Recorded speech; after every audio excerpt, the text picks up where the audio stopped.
Now let's look at an example of the proxy pattern in code. I'll make the example as simple as possible.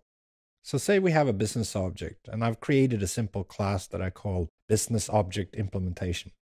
The business object implementation has a single method called sayHi, and all the method does is print out the message. I've also created another class that I use to test the business application. I've called this class main, and the main method in the class main simply creates an instance of the business object implementation and calls the method sayHi. If I now run the main class, we get the expected behavior. The business object implementation prints out its message. Now let's see if we can create a proxy for the business object implementation.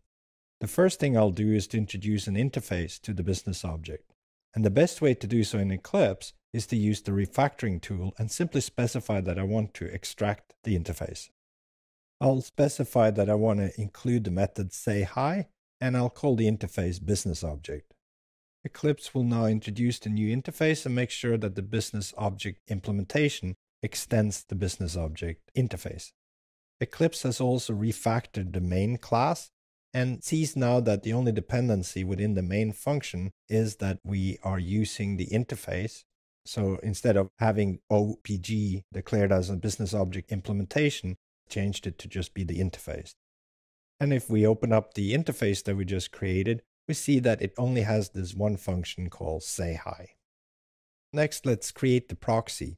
And I'll select the interface, right-click and say New Class.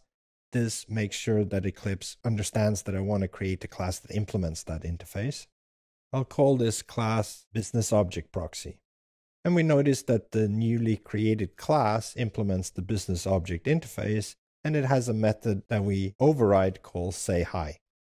The first thing I'll do is to create a constructor for the class that takes a business object that I'm going to call the target. Target will be the object that I'm going to forward the requests to. So I need to store that target somewhere.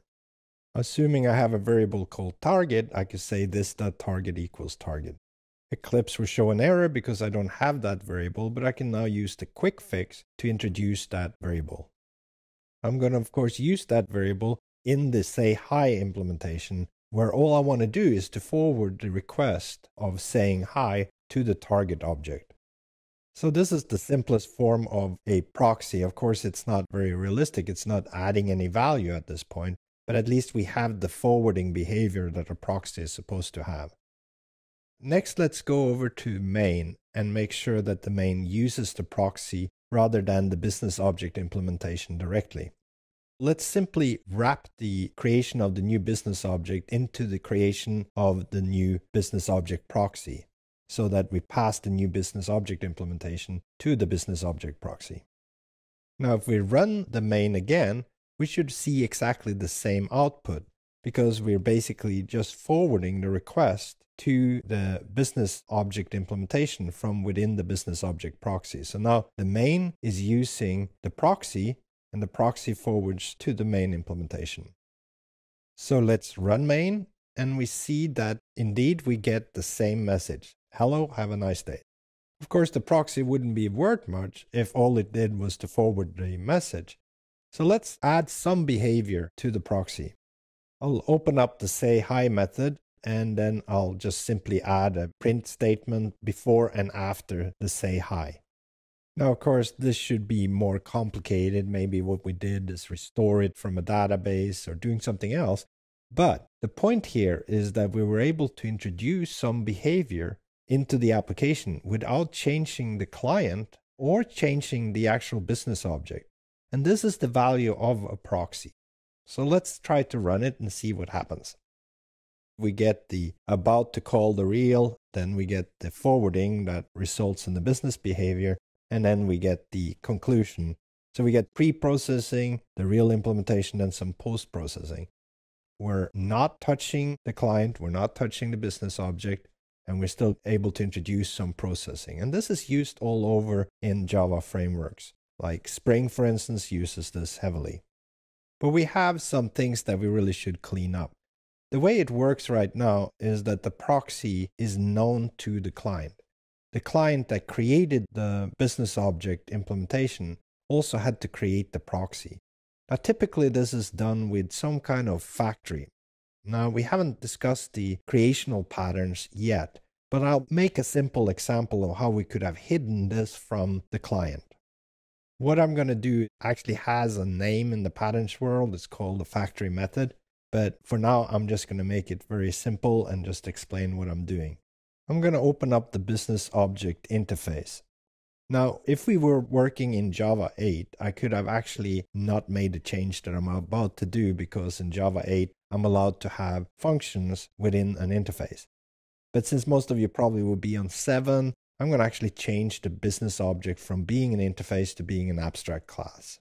The reason for this is that I want a static method on the business object. For this to work, I have to make sure that the business object proxy and the business object implementation extends instead of implements the business object. Now I can get back into the business object abstract class and add the method, I'm just going to call it create, that returns a business object, and that hides the complexity of creating a business object implementation and wrapping it into a proxy. Now let's go back into main and hide the complexity of the proxy from the main class, who is our only client in this case. So instead of all this complexity, all we need to do now is to call the static method on the business object create. And if we run this, we'll get exactly the same result. Notice how much easier it is on the client. All the client does is it says businessObject.create. It gets back something. It doesn't know if it gets the real object or the proxy that then forwards to a proxy and then to a proxy and then to the real object. All of that is hidden in the create method. Some of the most difficult thing about the proxy pattern is to figure out a good way of introducing the proxy in between the client and the server.